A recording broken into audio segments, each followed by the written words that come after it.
Hello friends, welcome back at wishacademy.com। List हम देख चुके हैं पिछले वीडियो तक, और अब हम यहाँ से शुरू करेंगे एक नया टॉपिक जिसका नाम है लिंक्स। आपको पता है लिंक क्या होता है?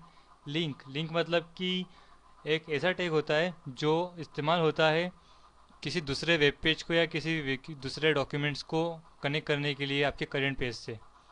Simply the link use to connect current document to another document और फाइल। ओके, तो ये तो सिंपल डेफिनेशन थी, इसके बारे में डिटेल आपको बताने जा रहा हूँ मैं, लेकिन उसके पहले हम थोड़ा कंसेप्ट समझ ले लिंक के। तो सबसे पहले मैं खोलता हूँ इसे, नोटपैड को। Okay, notepad open. अब हमको ये देखना है, पहले मैं इसे डिलीट करना चाहूँगा जो हमने पिछले वीडियो में बनाया था। अब हमको ये देखना है कि लिंक को बनाया कैसे जाता है। तो लिंक को बनाने के लिए आपको टैग लगाना पड़ता है, HREF। ओके, और यहाँ पर आप देते हैं पाथ और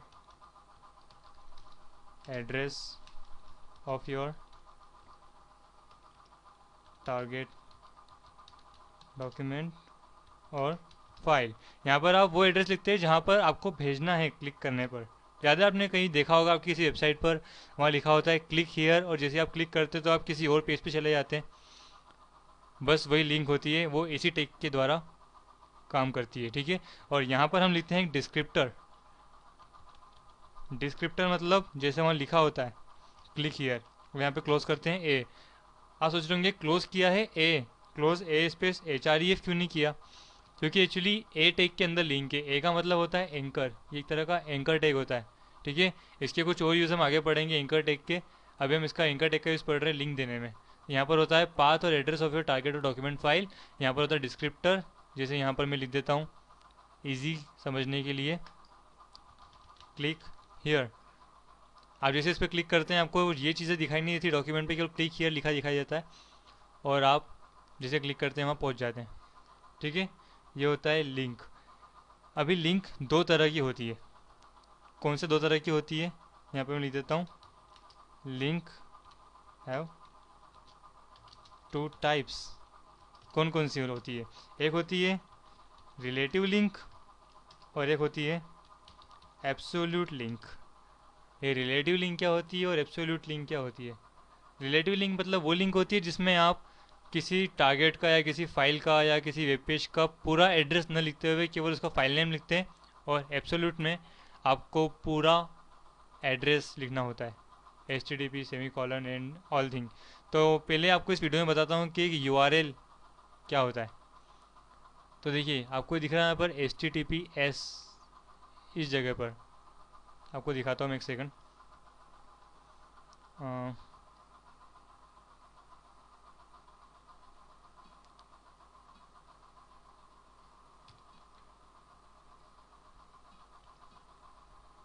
ओके, एक टूल का मैं यूज़ कर रहा हूँ आपको दिखाने के लिए।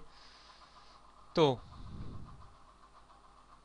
आपको ये दिख रहा है HTTPS एंड कॉलन। ठीक है, HTTPS एंड कॉलम, इसे हम कहते हैं प्रोटोकॉल। क्या कहते हैं इसे? इसे हम कहते हैं प्रोटोकॉल। ठीक है, और उसके बाद में आता है /www, जो कि ये रहा यहाँ पर /www, जहाँ पर जो डबल स्लैश है, ये डबल स्लैश बताता है डायरेक्टरी, और www जो है इसे हम कहते हैं मशीन नेम या सर्वर नेम। ओके, उसके बाद यहाँ पर लिखा है google.com या google.co.in, यहाँ लिखा हुआ है। google.co.in जो है इसे हम कहते हैं domain name. Domain name, okay. उसके बाद कुछ फाइलें और आती है, वो आपको दिखाता हूँ मैं किसी और जगह पर, फेसबुक पर दिखाता हूँ मैं आपको। हम जाते हैं पहले facebook.com पर, ओके, एंड जाते हैं क्रिएट अ पेज में। ठीक है, यहाँ पर आपको दिखाई नहीं दे रहा है जो हमने प्रोटोकॉल बताया था, प्रोटोकॉल। तो प्रोटोकॉल आपको पता है क्या होता है? प्रोटोकॉल, आपने कुछ फेमस प्रोटोकॉल का नाम मेरे ख्याल से आपने सुना होगा, जिनमें एक तो अभी अभी हमने देखा HTTPS, जिसका मतलब होता है hypertext transfer protocol but secure. मतलब secure hypertext transfer protocol. एक होता है HTTP:। इसका मतलब होता है हाइपर टेक्स्ट ट्रांसफर प्रोटोकॉल। ये होते हैं आपके वेब एड्रेस पहुंचाने के लिए। जब किसी वेबसाइट पर जाते हैं तो HTTP के द्वारा जाता है। जब आप किसी अपने बिल पेमेंट करते हैं या ATM कार्ड यूज़ करते हैं तो वो होता है HTTPS पर। उसके बाद आप यूज़ करते हैं FTP।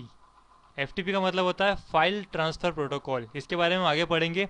जब आप आपकी एक वेबसाइट को ऑफलाइन बना लेते हैं आपके कंप्यूटर पर, लोकल कंप्यूटर पर, और उसे जब आप ऑनलाइन करते हैं तो आप FTP सॉफ्टवेयर का यूज़ करते हैं, फाइल ट्रांसफ़र प्रोटोकॉल, जो ऑनलाइन डायरेक्टरीज में आपका जो डॉक्यूमेंट्स हैं उनको इस्टेब्लिश करती है, रख देती है वहाँ पर। एक होता है FTPS:, मतलब सिक्योर फाइल ट्रांसफ़र प्रोटोकॉल। ठीक है, ये सिक्योर होता है। उसके बाद में एक आपने सुना होगा SMTP, मतलब सिंपल मेल ट्रांसफ़र प्रोटोकॉल। जब आप किसी को ईमेल भेजते हैं तो ये वाला प्रोटोकॉल का यूज़ करते हैं। उसके बाद होता है टेलनेट। टेलनेट का मतलब होता है टेलीफोन नेटवर्क। टेलीफोन नेटवर्क के ज़रिए चलाते हैं तो टेलनेट काम करता है। ठीक है, ये होते हैं कुछ प्रोटोकॉल। अभी बात करता हूँ डोमेन्स की। तो डोमेन आपने देखा google.co.in, एक बड़ा ही फेमस होता है। .com अगर आप इंडिया में चला रहे हैं तो .in, अगर आप बाहर की वेबसाइट UK की है तो .co.uk, या कहीं और देश की .pk। ये सब होते हैं डोमेन नेम। मतलब यहाँ पे आपका नाम लिखा होता है, जैसे कि योर साइट और या फिर yourSite.com, yourSite.in, yourSite.co.uk, yourSite.pk। ये सब होते हैं डोमेन नेम्स। ओके, उसके बाद ये देखिए, ये आपको दिख रहा है फॉरवर्ड स्लेश का साइन और पेजेस। इसे हम कहते हैं डायरेक्टरी। ओके, डायरेक्टरी मतलब कह सकते हैं कि एक फोल्डर है। और उसके बाद जो लास्ट जो चीज़ बचती है ये, इसे हम कहते हैं फाइल। ये हमारा टारगेट होता है जहाँ पे हमें हमारी लिंक सेंड करनी होती है। ठीक है, तो लिंक क्या होती है समझ में आया आपको? अगर मैं यहाँ पर क्लिक कर रहा हूँ क्रिएट अ पेज पर, तो यहाँ पे देखिए, आप यहाँ पर देखिएगा इस जगह पर आपको स्टेटस बार में एक लिंक दिखाई देगी। ये बता रहा है कि ये लिंक कहाँ पर जाएगी। जैसे हम क्लिक करते हैं उस टारगेट पर हम जाते हैं। यहाँ लिखा क्रिएट अ पेज था, लेकिन हम जाते हैं पेज क्रिएट .php पर। .php इसका एक्सटेंशन है। ये बता रहे कि PHP में बनी है। पेज का नाम है क्रिएट, जैसे हमारा index.html यहाँ पर। वैसे फेसबुक ने एक पेज बना रखा है create.php। ओके, ये होता है डोमेन नेम। तो अब मैं आपको बता रहा था एब्सोल्यूट लिंक। जब आपको, ओप्स कहाँ गया, ये रहा। ओके, जब आपको इस तरह का पूरा एड्रेस लिखना पड़े तो इसे हम कहते हैं एब्सोल्यूट लिंक। और जब आपको एक छोटा सा एड्रेस लिखना पड़े, फॉर एग्जांपल आपने लिखा है इमेजेस में लोगो .jpg, मतलब ये आप ही की साइट का कोई फाइल है। इसके लिए आपको पूरा नहीं देना पड़ेगा कि http://www.mysite.com/images/logo। अगर आप इतना पूरा देते हैं तो एब्सोल्यूट लिंक बन जाती है। लेकिन आपने केवल इमेजेस फोल्डर के अंदर logo.jpg इतना दिया तो ये रिलेटिव लिंक होती है। ओके, ये होती है लिंक्स। डोमिनेंस समझ में आया आपको? लिंक समझ में आया? लिंक किस तरह दी जाती है आपको मैं बेसिक लिंक एक बार देखिए बताता हूँ। 1 सेकेंड। ओके, बेसिक लिंक देने के लिए हम यहाँ पर जाते हैं, यूज़ करते हैं anchor tag href is equal to, यहाँ पर हम क्या देते हैं, पाथ। यहाँ पर हम देते हैं डिस्क्रिप्टर और एंकर टैग बंद कर देते हैं। ठीक है, तो यहाँ पर मैं पाथ दे रहा हूँ कि ओके http://www.facebook.com/wishacademy। ओके, और डिस्क्रिप्टर में दे रहा हूँ मैं यहाँ पर क्लिक हियर, और इसके बाहर लिख रहा हूँ to visit Vish academy social page. Save करते हैं और इसका आउटपुट देखते हैं हमें क्या मिलता है। ये देखिए क्लिक हियर जो है ब्लू कलर में लिखा आ रहा है। और जैसे ही आप यहाँ देखेंगे स्टेटस बार में फिर से, तो आपको इसका लिंक दिखाई देगा जो हमने लिखा था यहाँ पर। मतलब समझ गए, फेसबुक ने भी कुछ इसी तरह का लगाया है facebook.com/page और /create.php हमने लगा दिया facebook.com/विश-अकेडमी। उन्होंने लिखा है क्रिएट अ पेज, हमने लिखा है क्लिक हियर। और जो डेकोरेटिव हो रहा है CSS से हो रहा है, हम आगे पढ़ेंगे CSS को। तो क्लिक हियर पे जैसे हम क्लिक करते हैं तो ये देखिए फेसबुक का पेज खुल जाता है। इस तरह हमारी लिंक काम करती है। ओके, ये विश-अकेडमी का पेज खुल चुका है। हम यहाँ से बैक करेंगे, फिर से उसी लिंक पर आ जाएंगे। ठीक है, ओके, इस तरह लिंक काम करती है। इस लिंक के बारे में हम आगे और कुछ इंटरेस्टिंग चीज़ें जानेंगे। तब तक आप इतना टैग लगाइए और अपना एक होम पेज बनाइए। होम पेज पे एक लिंक दे दीजिए कि www.google.com और यहाँ पर लिख देंगे आप गूगल। फिर जैसा हमने पिछली बार पढ़ा था ब्रेक रो टैग।